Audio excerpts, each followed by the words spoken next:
Welcome to the Executive Lounge with me, Inshira Ado, your thought leadership program that brings you the lessons from the lives of men and women who have either scaled the daunting heights of starting their own businesses or running institutions and generally doing cool stuff around the world and right here at home.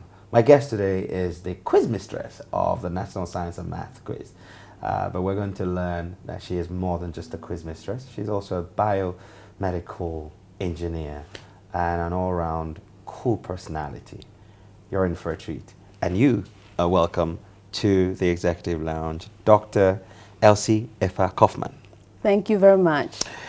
Now, what's your IQ? I've never had it measured. I've never had a need to know my IQ, so I have no idea what it is. So you've known from quite very early on that you're super smart? Yes, I've done well. I've done well, but I can't quantify it. Okay. So in researching your achievements, I came across a tall list of papers you had authored or co-authored. Frankly, I can't remember. The only one that comes to mind, I think it's something to do with crystal. Oh goodness. Okay, something porous. On the surface oxide layer of titanium, and its changes arising from immersion. I can never forget that one because it was my first publication, and I started working on that project when I was still an undergraduate. Before your master's and your PhD, That's you were right. already. Okay, now I understand why you don't need to. You don't need to measure your IQ. But did you always want to get into science? Yes, I sort of knew I would be in science because, you know, I grew up in Ghana. And if you were a good student, usually you get pushed into the sciences. You know, people expect you to go to medical school and become a doctor. And so Why didn't you choose that route? I actually thought I was going to go that direction, but it didn't happen that way. Okay. So carry on. Yes. So I knew I would be in science because I enjoyed science. As a child, I was doing experiments. I remember reading about butterflies and how they start out as caterpillars. And I went out and I actually picked some caterpillars. I had them growing in a container, taking care of them until they became butterflies. That was how curious I was as a child. So I knew it was something I liked to do, and I carried on with it. Wow, that's interesting to learn. So you did a Girls up to O-level, and then you went off to the United States? No, I went to the UK first. Okay. Yes. I missed one stop. Yes. So what actually happened was I did my O-levels up to O-levels at Girls. And then I got an opportunity. It was actually, I was recommended by my headmistress at the time, the late Mrs. Joyce Esibe. Wow. I was called, I was put in a school bus, you see those... the truck, the mommy truck. Yes, the bone shakers. I was brought to Accra, and it was an exam. And so I came to write this exam. There was an interview afterwards, and I was selected as one of 3 to go and represent Ghana out in the world. And I was sent to the United World College of the Atlantic in the UK, in Wales. Wow. Llantwit Major, near Cardiff. Okay. And that's why I went to do the International Baccalaureate. Okay. So that's how it started. And then that was the transition to going to the US. Yes, that was 2 years before. Wow. How did you feel at that time? Was there for you a culture shock when you got to Wales? It wasn't too bad. The reason being, almost everyone there was a foreign student. You know, this is an international school. At the time I was there were about 75, 76 countries represented. Everybody was from a different place. You know, the dormitories, there were 4 of us in a room, and they made sure each person was from a different country. So you can imagine that everybody was getting used to the place. These are young people, curious, wanting to know things, and they gave us a wonderful experience. I tell you, it was a life-changing experience. Yes. And then on to UPenn. That's right. Oh, that's now. So for a Ghanaian or a non-American, you needed to write the SATs and the TOEFL to get into. What was your experience like? That was a very interesting experience. So this school, it's a 2-year program. Okay, it's actually supposed to be 3 years, but they compress everything into 2 years. I guess that's why they only selected smart people, huh? They have to, because it's really tough to get all of the work done. And so towards the end of the period, we were supposed to have interviews with our academic coordinator, director of studies, that's what he was called. And you had to have a plan what you were going to do after that. Yes. Wow. So I went to this meeting very poorly prepared. I said I wanted to go to University of Ghana, but those days, you know, there were all kinds of strike actions and so on, and so it wasn't guaranteed that University of Ghana would be open by the time I was ready. And I remember going to meet him, and he told me I had to go get a better plan and come back to meet him. When I got back to the dorm, I met an American who was on my floor, Kali Kuhn, and what she said to me was, "Why are you even struggling? Haven't you heard about all the universities in the US? Go and tell them you want to go to the US." So when I went back with my better particulars, The second time. yes, I went to tell him that I'm thinking of going to the US. And he asked me, "Are you aware that you have to write some examinations? Do you have to have an idea which universities in the US?" And he sent me to the career counseling people. And that's when they recommended some schools. I remember they recommended Harvard University, but that wasn't going to be because I knew a Ghanaian there who was really offensive, I thought. And so I didn't want to go to Harvard University. Then there was Swarthmore, University of Pennsylvania, a couple of others, and I was supposed to look at their prospectus and see which one would work best for me. So you turned down Harvard University that many would kill to get an opportunity to go and walk around there, and chose UPenn. What attracted you? Okay, that was because as I was going through the brochure, the prospectus, I saw bioengineering. And for someone who was planning to go to medical school, this sounded very much like something that I could do as a stepping stone. You know, because in the US you generally had to do a pre-med program, and then that would get you into medical school later on. And it was written there, you know, this is application of engineering principles to healthcare, and it's a very good pre-med program. And so like bingo. Yes, I felt I had found something. I didn't quite know what it was, but I applied for it anyway. Wow. And yes, then the SATs, the exams. So when I went to speak to the director of studies, this was like a Tuesday, and he told me, "You have to write this exam, SATs." Luckily, my school was a very special school. You see all the people from around the world there. And so it was an exam center. Wow. And the exam was going to be held on Saturday. And you were talking to the teacher on Tuesday, yes. So I showed up Saturday morning at the library. That was where the exam was held. And that was when I realized there was a multiple choice exam. So how did you prepare? You expected to write essays? Yes, I thought it would be an essay of some sort. So I get there and, you know, I found out later on people spend years preparing for SATs. Strategies to be faster, to be... I went and you just walked in there. I went to write the thing. I was reading instructions. Wow. Anyway, but unbelievably, I was able to get enough of a pass to get you into University of Pennsylvania. To get me into University of Pennsylvania. Wow. Yes. Okay. So again, that's the third confirmation that we don't need to measure your IQ. But maybe just for posterity, we need to measure it, so we can probably put you right next to Einstein and all the geniuses. We can celebrate you properly. I don't think I'm quite there. You're not there yet? No. But so you then went to UPenn, and then while at UPenn in your undergrad years, you wrote a paper that I still can't mention. It's such a mouthful, and the stuff that you've written is stuff that is just mind-blowing. How do you come to author so much knowledge in a short time?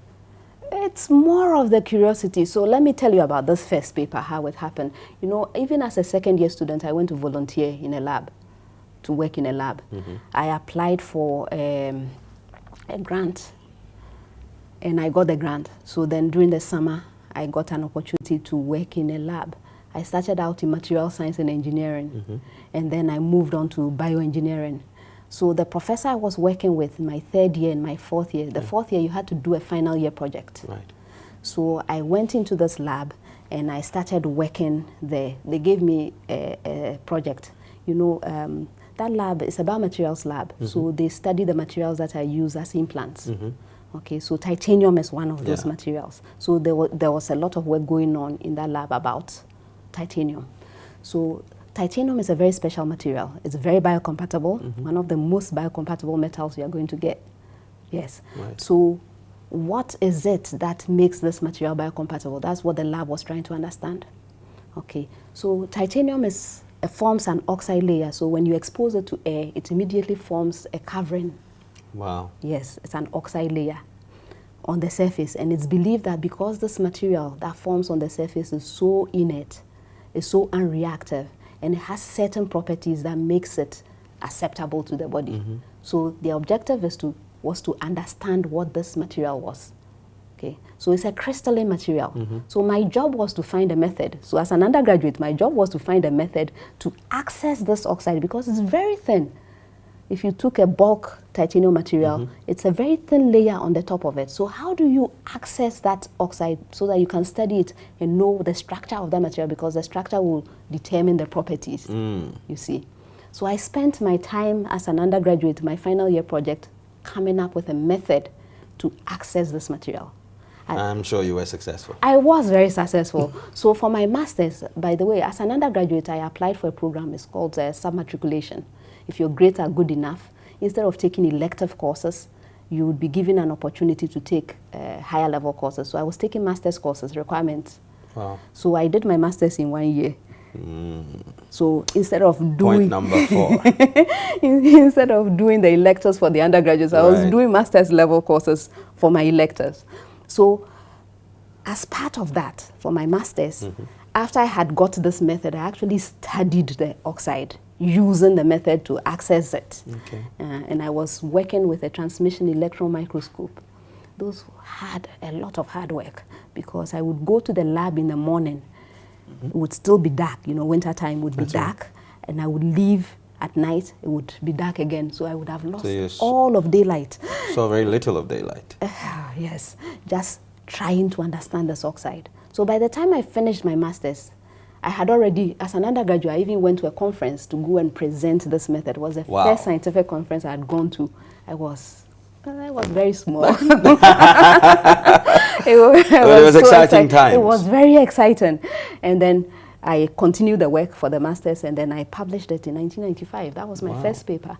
So fantastic stuff. I think you deserve a round of applause. Well done. I mean, I you know, it's fantastic stuff because I noticed, you know, you'd co-authored lots of different scientific experiments and papers.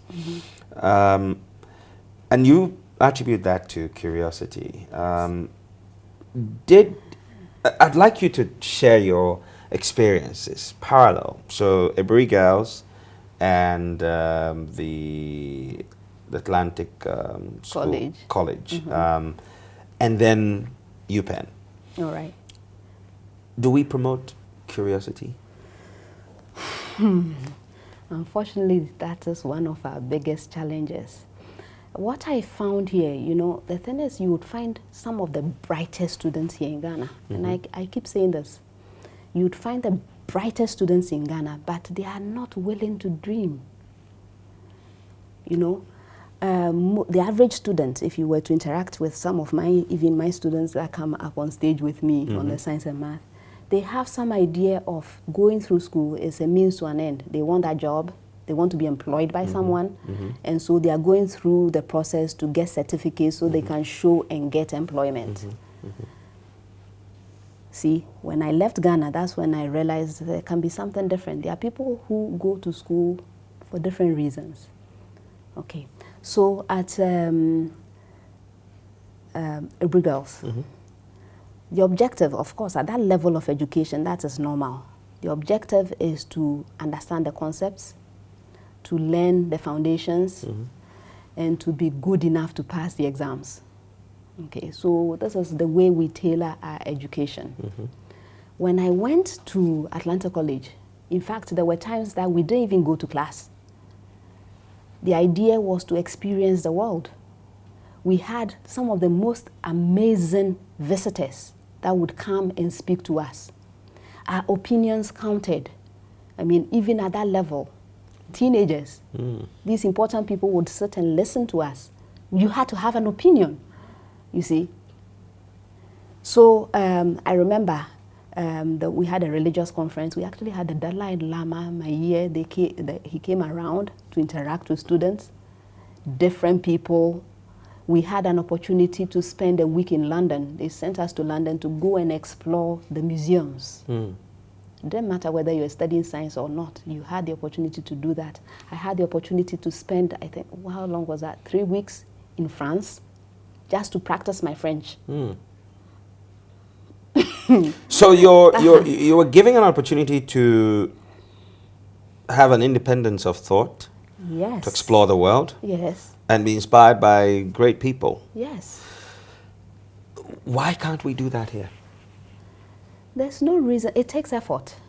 All of these activities took some planning and somebody to be committed enough to make these experiences happen. That a lot of the time, that's what I find missing. Right now, I teach at the university. When I'm giving a course, I have the choice to just deliver the barest minimum or to do extra work, take away from the time I could be using to do something else, which is probably more valuable, like university likes publications. So some people spend their time doing the research, but if you wanted to be a good teacher and give your students what it takes, the experiential learning, you will spend more work. In fact, you will spend your own money because sometimes the resources are not available. Right. Okay, so it takes committed people, people who are willing to go beyond the minimum to actually make sure things happen. That is what I've seen has been missing a lot of the time. Now, you said something about it being, of course, the Atlantic College had a curriculum, they had a plan, and they executed it. Yes. Who should be leading in the development of our education system or the entire experience? Should it be the politician? Should it be a consultative environment where stakeholders from academia, business, and politics meeting together? How should it be expressed? It's a shared responsibility. The first step is for stakeholders, all of us, to get together and define what outcomes we want.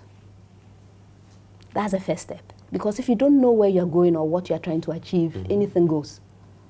Okay, so if I come to this level of education, let's say secondary education or even university education, what outcomes are we trying to achieve? What are our metrics? How do we measure that we have actually achieved those outcomes or not? How do we assess the people we put in charge of making sure that these things happen? And what accountability do they have?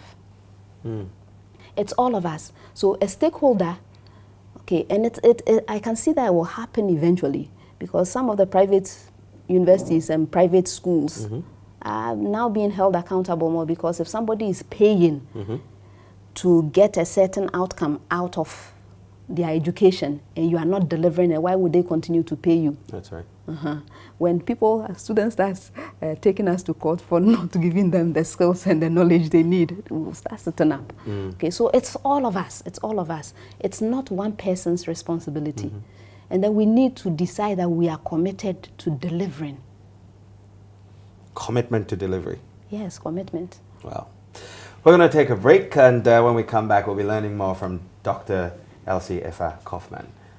She's a lecturer at the University of Ghana, but I'm sure you all know her as the quiz mistress at the National Science and Math Quiz. Stay tuned. Welcome back to the Executive Lounge. I'm Inshira Ado, and my guest is Dr. Elsie Effah Kaufmann. She's a lecturer at the University of Ghana and better known as the quiz mistress at the National Science and Math Quiz. Before we went on the break, Doc, you mentioned that, you know, in your experience, Ghanaians are some of the brightest people, exceptionally intelligent. But somehow we see that intelligence manifest elsewhere. There are lots of people who are blazing the trail and doing fantastic stuff, but not here at home. Why? All right, so the context is extremely important. If you are in an environment where you are expected to do certain things, you live up to expectation usually. That's what I've seen even with my students. So when the expectations are high, we tend to live up to the high expectations. When expectations are low, you just do what it takes and move on. So What I've generally seen, and let me use my own experience, I teach engineering. I'm in Department of Biomedical Engineering. That's right. I teach engineering design. I'm going to share a story. So what I was doing when we started our program, I used to take our students out to the hospitals. We would go to a department and interact with the staff, nurses, doctors. And you know, my interest is in biomaterials, so I'll be looking at biomaterials and how implant materials are being used in these places. And there was one time we visited a place, I'm not going to mention the place. And I remember my students, I prepared them before we go. So they had to ask certain questions. So a student asked, okay, so it seems like you import all of your implants. And they said, yes, we do. We get them from Germany, even India. We get some from India. And the student asked, so what would happen if we were to start developing these same materials here in Ghana? And the nurse said, no, how can you? You? You see, so the expectation is we are not expected to deliver. So you go to engineering school, what are you expected to do? Even at my own university, University of Ghana, it took us a while to have an office for technology transfer. Wow. Yes.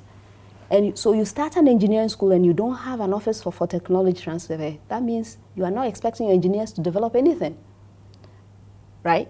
Because what happens when they develop something innovative? Who's going to help them with application for patent? How are they going to protect their intellectual property? These are ideas, you know, and what is worse, we had an engineering school, KNUST, for a very long time, which didn't have that office. The University of Ghana's office opened before the KNUST office. Wow. Yes. Our policy, IP policy, national IP policy was launched, I think, only in 2015. So what were we doing all along? So it is the context. If you are not expected to do anything, you sit back. So it's not because we are not capable, but even our own people don't expect us to do anything. But whose responsibility will it be to set that context and place a demand of excellence on the people? Again, it's a shared responsibility. So those of us who are doing things with our science, with our engineering, we need to get to a point where we can actually show that we can deliver, so that some confidence will be built. And then once we make the effort, we need to be encouraged. We need to be encouraged. The easiest thing is for me to train someone, give them a certificate, and they don't use their knowledge for anything. It's very easy to do that. But if you see that we are trying to develop students, develop our own people to be useful to solving our problems, show some encouragement. Give us funding to be able to do more of what we do. I'm glad you said that, you know, that there has to be some funding, there has to be a deliberate plan and commitment to see this through. Yes. Where we find ourselves on the development curve, it seems that policy is developed, driven, and executed by politicians. And so the standards are set by the politician. I mean, in fact, one of our guests on the show once said, look, people aspire to drive V8s because that's what leadership drives, and it's the benchmark for having arrived. So if we are to follow the leader, what examples should we expect from the political class who are supposed to create and have been given the mandate to create that enabling environment that will promote the curiosity, that will promote the independence of thought, and the demand on placing the demand of excellence on people? It's a shame. So in some of my seminar classes, we actually talk about this. Okay, so you want to do something, and yet all the examples you have are of people and others who don't understand what you're trying to do. What stops you, I tell my engineering students, from going into politics so that we can lobby you? So we tend, you know, if somebody is studying science, engineering, they think about some technical job they could be doing quietly somewhere. They don't think about rising to the level where they can also direct policy. But we should think more about that. Or they are so, the representation of people with that kind of difference in thinking is so low that they don't make a huge impact even when they rise to that level. So maybe one thing we could do, and this is something, what I do on the program, just raise the level of everybody's scientific knowledge. So do enough educational programs so that even the lowest among us in our community can understand the potential, the great potential of science to transform what we have and to actually solve real problems. Then slowly we can build up to that level. Okay. What's it going to take for us to have a few more or a lot more Elsies? Flexibility in thinking. You know, I've been talking to students a lot. I have focused most of my activities at the level of the student, but I realize there's one important element which I have not been addressing, which may actually be influencing the impact of the work that I do. The parents. Educate me. Yes, the parents. There are some parents who force courses down their children's throats. Okay, so you're a science student, you better go to medical school. So this poor student is not cut out for medical school, and yet that is what they are aspiring to. Everything is medical school or nothing else. We can't all be medical doctors. So we have people, square pegs in round holes, who cannot excel at what they do because they don't have the passion for it. You see? So we need to also, I need to start that conversation at that level. So we need to be a little bit more flexible. Right now, you know, and I have been saying it's not because our parents don't wish the best. In fact, it's because they care too much. They want to ensure that their children are settled, they are sorted. And so they pick these ideas and they want to make sure that the child goes this way. So it becomes about certificate. Get the certificate, find a job. If we can be more flexible, I think we can begin to see some of these differences. Now, science and math is what we've known you for, but the expanded expression STEM, science, technology, engineering, and math, am I right? Yes. Okay. It's something that the whole world has embraced as potentially the next, you know, fulcrum around which development can be catalyzed. I'm trying to sound scientific, you know. Chemistry. A little bit, yes. You know, but it would be. What do we need to do to first off develop a very good program and execute it so that some 10 years from now, as someone said, whether our education system is great now or not is because of what we did 20 years ago. So what do we have to do for the next 10, 20 years? Okay, at the risk of sounding repetitive, because I have mentioned that it's a stakeholders thing, we need to decide where we want to go.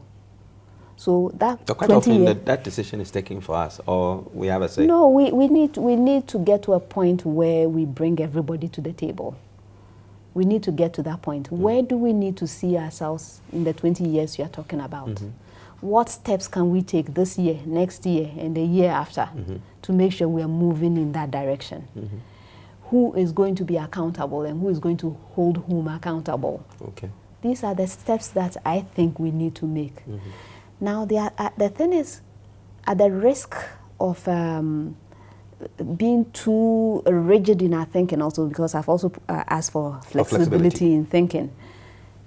You can't do this STEM well without the humanities. We live in context. The social sciences are important. Engineers sometimes come up with products that nobody ever uses because they don't understand the context in which they are solving the problem. So let's not forget about that. So we are you advocating that STEM should sit, so more of a liberal environment? Yes, multidisciplinary, you know. You send a student out to go and solve a problem, or well, first of all, to go and identify the problem in the context in which the problem occurs, so that when they come back and they come to think about the solution in their scientific, their technology, their engineering, their math ways, they still have an idea about the end user of that solution. In what environment are you going to deploy that solution? Have you understood the cultural differences? These are all the psychological impact of your work. All these are very important. So we're more holistic education. I'm all for the experiential type of education, not just sit in class and compartmentalize knowledge. I tell my students the problems in the real world do not have a course code. They don't. They come when they feel like. Yes. You have to be ready. Yeah, so you need to integrate knowledge from different courses to be able to solve a real life problem. Wow. At the risk of putting you in the line of fire, would you say that the current climate of our education is going to take us where we dream of being? If we continue to pursue certificates, it's not going to lead anywhere. So the same people that leave the system and go elsewhere where they are pursuing serious agendas or solving their problems will go and help others to solve their problems. They will go and excel out there, like you mentioned. But then when they are here, because the environment does not promote that, we will continue to live as we are. So it's time we decided. And there are a few people who are already doing that. They are probably not in the majority, so you may not know about them, but there are people who are actually making an effort to make sure that these things are happening. But it has to be a lot more effort in that direction. Are there a number of, I'm being very, very careful because it might not sound politically correct, but forward-thinking, or people who are desirous of something different from what we have now in academia, in Legon, for example? Do you see lots of Dr. Kaufmann? There are some. There are some. Lots. Critical mass. I'm not sure about critical mass, but there are some who... But you see, the thing is, Ghanaians, we are very good at identifying problems and then talking the problem to death without doing anything about it. Right. Aren't we good at that? We're exceptionally good. So that is more what I see. So when I hang around with my colleagues, when I hang around, we talk about the level of education and how our students are not living up to, we do all of that. But what are we individually doing to make sure that we move away from that? What are we doing to solve the problem? Okay, so this is where we need to start rethinking. But also, it's the environment, like I said, it's the environment in which we operate. If we have a system where what is rewarded is publications, publishing a lot. You told me I'm publishing. That's right. I have to do that. I'm sure they need more from you. Yes, yes, they do. But if that is what is rewarded, that is really the important thing. People will live up to expectation. So the time it takes to train the next generation to do the things we are talking about will be spent on those publications so that we can also make progress in life, you see. Wow. So, well... Well, says a lot. Now, let's come back to the National Science and Math Quiz. You exude a certain warmth that I'm experiencing, not through the television, but it's quite interesting that your personality on television is no different from when I met you in person, which is today. Are you generally a fun-loving person? Because scientists aren't, you know, they're for the lack of a better expression, scientists are supposed to be squares. I mean, you don't seem like that. Oh, that's unfortunate that you think scientists are not fun. Oh, well, actually, believe it or not, I think I'm a bit of a geek. don't really? you? Well, geeks are cool as far as I'm concerned. Yes. So I don't take myself that seriously. I mean, that I'm the serious scientist, so I can't laugh, I can't talk. No. I don't do that. I live in an environment where I have to interact with people, and I do like people. Okay. And so that's just me being me. So when the cameras go off, Yes. what do you do? When the cameras go off during the science and math quiz, what do you generally do? I look around. Before I lost my bag and stopped carrying books around, I would read a bit sometimes.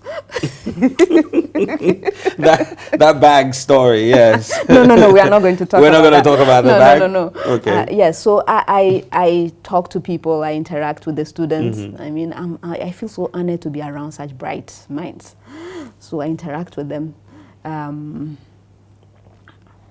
That's usually these days we don't have too many breaks.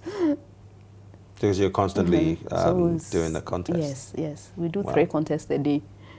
It's a lot of work, huh? It's a lot of work, a lot of talking. And when you're sitting in the chair and young people are cheering on their peers, what kind of emotion does that evoke in you? Oh, I'm usually very happy to be there. I feel, like I said, I feel honored to be part of this. And I am amazed that science, you know, what you said is really straight and formal and interesting. That's right. Can be exciting to so many people. The science and math quiz, largely over the last 3 years, has taken on a whole new shine. Yes. I think it's because of media attention. Some schools of thought suggest that the media holds a certain place in our development in terms of educating and shaping the minds of younger people. How do you see other things becoming mainstream and exciting, like the National Science and Math Quiz has become? I mean, everyone's talking about it these days. Yes, it takes a little bit of planning. You know, the model has changed for the science and math. I remember the early days where it was more of a formal educational program. In fact, we had different rounds. There was a round 4, which was the serious round of calculations. Everything on there had to be calculation. And when the students had it wrong, we had to, quiz mistress, I had to actually go through the process and explain where they went wrong. Yes. So what has happened over the years is that the model has changed. It is a lot more, the entertainment part of it has gone up. Okay. The educational part is still there, but not as much as before. It's not a teaching program now. In addition to that, you know, it's real time. It's real time. So people can find out what's happening. In the past, we had to finish all the contests and someone will ask me, so who won? And I can't say because I want them to watch TV later. But now it's right there as it's happening. We're all seeing. So if there's something else we would like to promote, yes, media is extremely important because now you can do something quietly somewhere and someone else can find out around the world. That's right. So if we want to promote something, let's find what engages people. Maybe we can do some psychology studies. What is it that will engage someone who is not a science student to still want to watch this program? And then take some lessons from there. Our social science people should be taking something like this up. They should be studying the whole phenomenon of the National Science and Math Quiz to find out what it is in our psyche that makes this attractive, and then possibly extend it to other disciplines as well. So I think I watched the semi-final with Infants Biomedical and Ghana National College, and this was the riddle. That's when you give the clues, right? Yes. Okay. That's the last round. The last round. So I caught the last round, and I was listening to a number of the riddles. I think the 4th one was the only one that I guessed right on the first. But I still enjoyed it, even though I didn't understand a lot of them until the answers were giving. I think the 4th one had to do with the naphthalene balls. You know, when you start, it's like, this one I know. You know. But it caught my attention. Hitherto, what many people would have watched on television was What Do You Know? Because it was general knowledge. All right.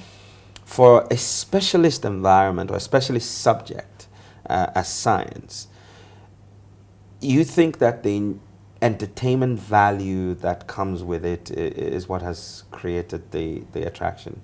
Yes, that's partly it.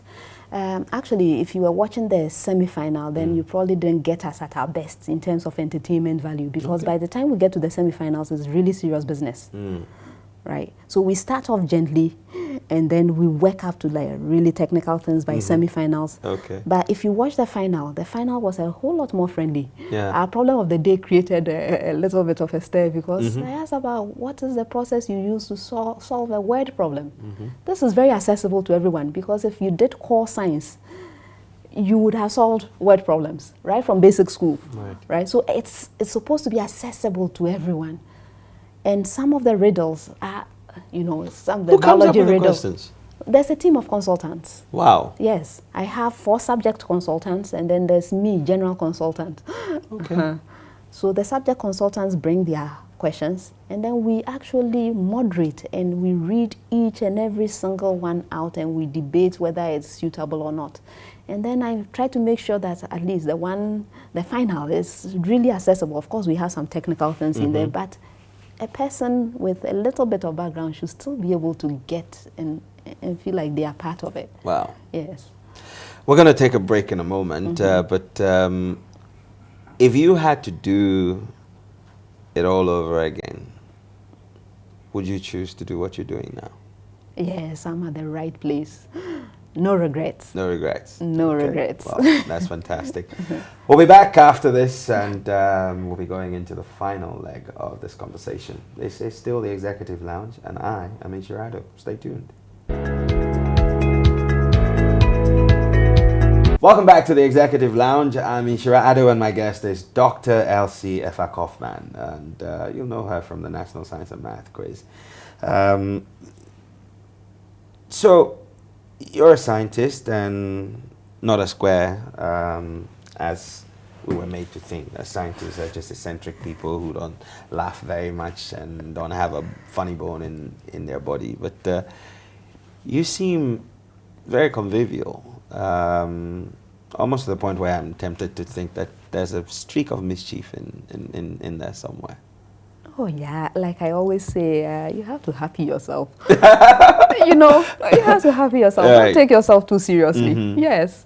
So I do have fun. You do have fun. Yes. What are some of the things you do to have fun?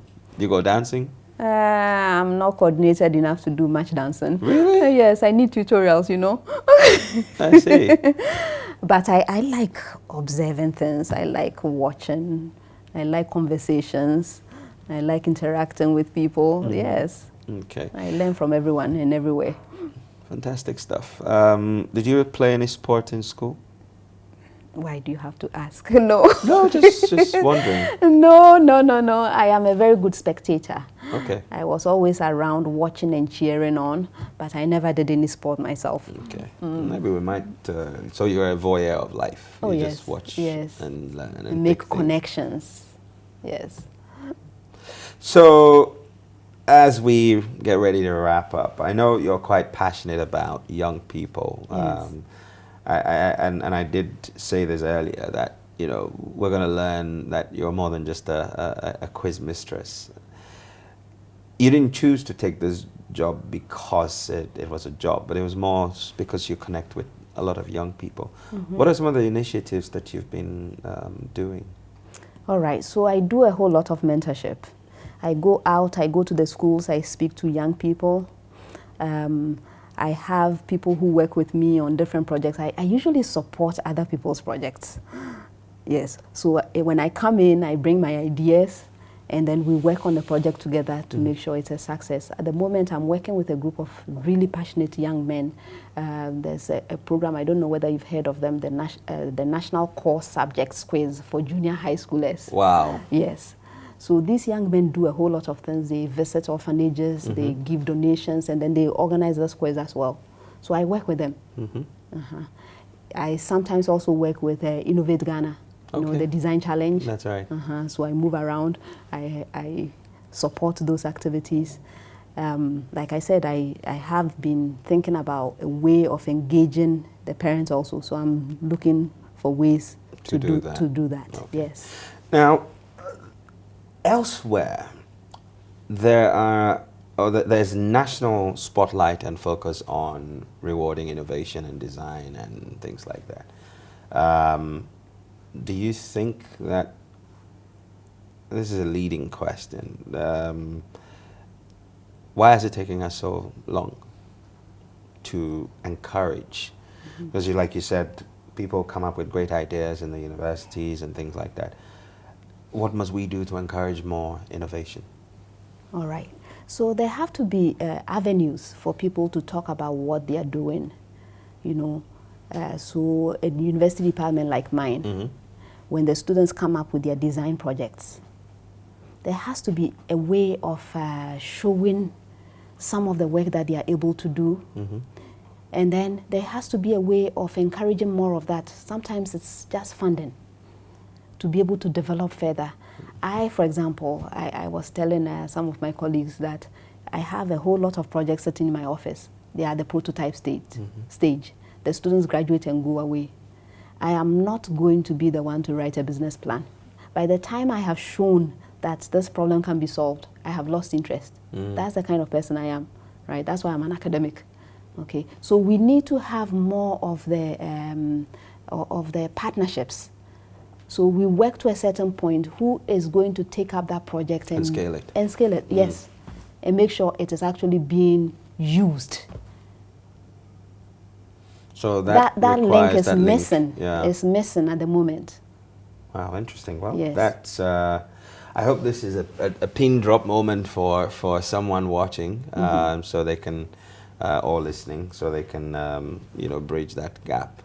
Because if you have prototypes, that means that there are solutions to problems that are probably waiting to just be scaled up. That's right, to be developed further and to be deployed. Great stuff. We're going to wrap up in a moment, but I know against your wish, I'd like to talk about the bag. I know you don't want me to, but unfortunately, I'm like Dennis the Menace sometimes. You were talking about me being mischievous. Maybe you're just rubbing off. you're just rubbing off on me, you know. But I mean, surely you didn't expect the bag to go missing. What valuable things did you lose? I'm struggling to keep a straight face. Well, you know, I should have expected, you know, because I had become too predictable. I had been doing the program for over 10 years. And I always do the same thing at the end. When I finish the contest, the last contest, I pack up all my things into this bag. I put the bag under the table. Then I pick up the trophy, go hand it over, and then my duties are done. Then I come back and pick the bag. So in that kind of environment where everyone had access to the stage, I should have known that it wasn't a safe environment to do what I was doing. Yeah. So it was a lesson. It was more of a lesson for me. It was more of a lesson. Yes, and talking about what was in the bag, you know, for a month, during the recording period, about a month, I live with that bag. So I had all the things to make me comfortable. My eyeglasses, and I'm a very organized person, so I would have an extra pair too. So my spare glasses, both were in there. My phone was in there. My calculator. Oh dear. My calculator. That also went. That went. I had my card case with my complimentary cards. That was in there. I had the pair of earrings I was wearing when I got onto this set, and they changed them into the ones for me to. So my earrings I had for years, older than some of my children. And in there. That went. Wow. The book I was reading at the time. But they returned some stuff to you. The wallet, yes. The wallet that was in there was returned. So they dropped it off in the front of my building, the School of Engineering Sciences at University of Ghana. Hang on a second. So the bag was taken at the National Theatre. Yes. But the wallet was returned to University of Ghana. Legon. Yes. So they knew where to find you. Oh yes, they had been placed in a brown bag with "For Quiz Mistress" written on it. Oh wow! With marker, green marker. That's interesting. So this year you had a whole policeman standing by you, huh? And this year there was nothing of interest in that bag except for the questions. Oh wow! Okay. And yet there was a whole policeman in full regalia waiting for... Standing guard, holding on to the bag. So wow, that was a bit of an overkill, wasn't it? No, not necessarily. I think you deserve all the protection that you got that day and beyond, because it's fantastic what you're doing, and Thank you. Full of admiration. Thank you very much. I think I speak for lots of Ghanaians, and we look forward to seeing more and more of you.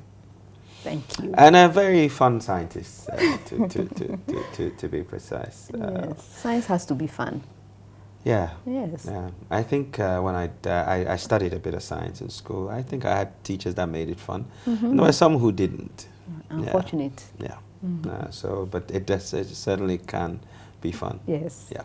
Well, thanks so much. We always have a tradition at the end of the show where I will share 5 takeouts from our conversation. Right. And for me, the first thing that I'm taking away from this conversation is about being curious. That even in an environment where curiosity is not promoted and encouraged, remain curious. Because it leads you down the path of new knowledge, and who knows, you might even discover your true purpose for living. Number 2 is that you should never be afraid of the unknown. What you have to be is prepared. Being prepared means you're constantly honing the skills that you have, the things you pick along, the lessons you learn. Make sure they're always handy. And this is because, you know, it's expressed in Dr. Kaufmann's story that she had to write the SATs and thought it was an essay exam, but it was a multiple choice exam, and it was good enough to get her into an Ivy League university. And that was possible only because she was prepared. So don't let the unknown stifle you into inaction. Rather, every day, learn something new. Number 3 is to have a genuine interest in what you do. When she talks about the first paper that she authored, which I still can't mention, is something crystal and immersion and titanium and oxidization and all of that. But the key in that lesson for me is that when you find something you love doing, let the passion sustain you and do it to the best of your ability, because success is not going to be something that you get in the beginning. It is a byproduct of something you do well. So find that thing you're passionate about and go after it. Number 4 is don't identify problems only. When you see a problem, it's begging for a solution. If you can identify the problem, you're halfway to finding the solution. So take action when you find a problem. And finally, you don't do it alone. You do it with other people. So the success of the National Science and Math Quiz is not because the questions are all coming from one brain. There's a team of consultants who come together and they make it happen. So whatever you do, you know that you don't do it alone. Yes. Find synergies and they will make your work better. So these are the 5 lessons I learned from talking to you. I love your summary. Thank you. And I like your work. It's just fantastic. Well, thank you. And we look forward to having you again someday soon. All right. Thank you very much. How do you close the Science and Math Quiz? This is your quiz mistress signing off. And this is me, the Rainmaker, signing off on the Executive Lounge. Until the next show, thanks to the team, the crew, and the friends at Villa Monticello. Go forward, make rain. Shalom.